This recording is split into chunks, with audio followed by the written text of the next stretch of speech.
आणि जी चुकीची गोष्ट झाली आहे, आम्ही पोलीस प्रशासनाला सुद्धा एसपीला सुद्धा रोज या संदर्भात बोलत आहे की जे गुन्हेगार आहेत तुम्ही पूर्णपणे तपास करा आणि जे कुटुंबाचं जे संशय आहेत किंवा लोकांमध्ये जे काही मतं लोक मांडतात त्या संदर्भातलं.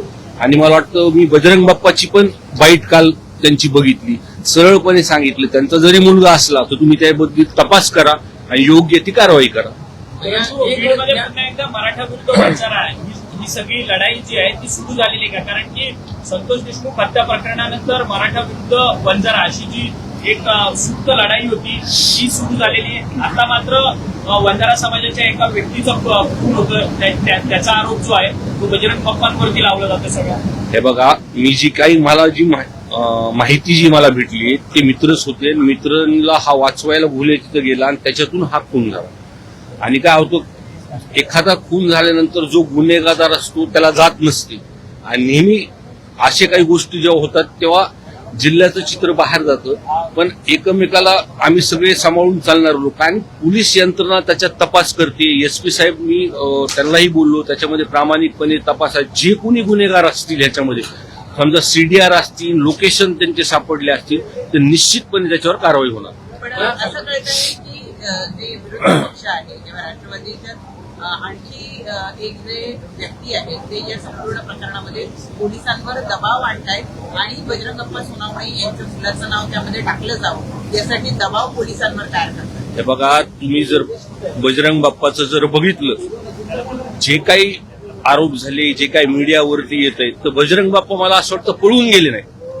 बजरंग बाप्पा मीडियासमोर आले, लोकांसमोर आले आणि बजरंग बाप्पा स्वतः म्हणतात त्यांच्या मुलावरती चौकशी करा आणि तपास. आम्ही तर विरोधी बाकावरती आहेत.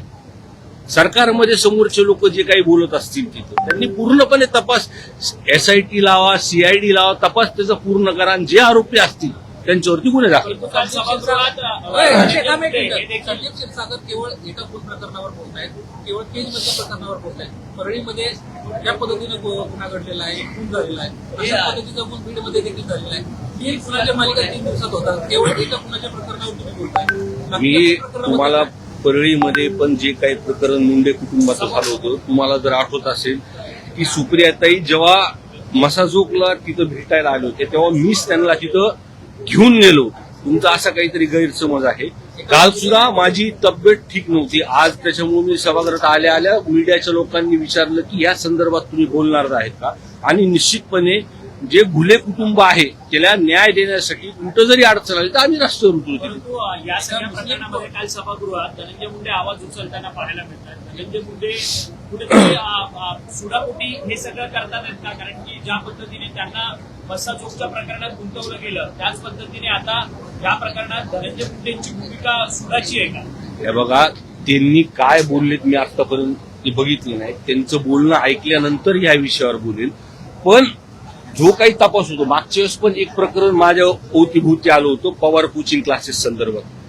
त्या संदर्भात पण सभागृहामध्ये प्रश्न उपस्थित केला होता. आम्ही पळालो नाही त्याच्यातून. जसं बजरंग बाप्पा समोर येऊन बोलले, आम्ही सुद्धा समोर येऊन बोललो, चौकशीला समोर गेलो, तपास सगळा झाला आणि जो काही तपास झाला त्या प्रकरणात आणि बाकीच्या प्रकरणात मला असं वाटतं एकदा सभागृहाच्या पाठीवर तो आणला पाहिजे. सध्याची एक गोष्ट महत्वाची आहे. परवा दिवशी एका मुस्लिम तरुणाचा देखील असा खून झालेला आहे. एका टू व्हीलरवाल्याने मागून त्याला धडक दिली आणि त्यानंतर मृत्यू झाला. एक खुनाचा अँगल त्या ठिकाणी म्हटला जातो आणि असं पद्धतीचा एका मराठा समाजातील तरुणाचा देखील 3 खुनाची प्रकरणं बीडमध्ये. त्या संदर्भातली मी माहिती घेऊन आपल्याशी बोलेन.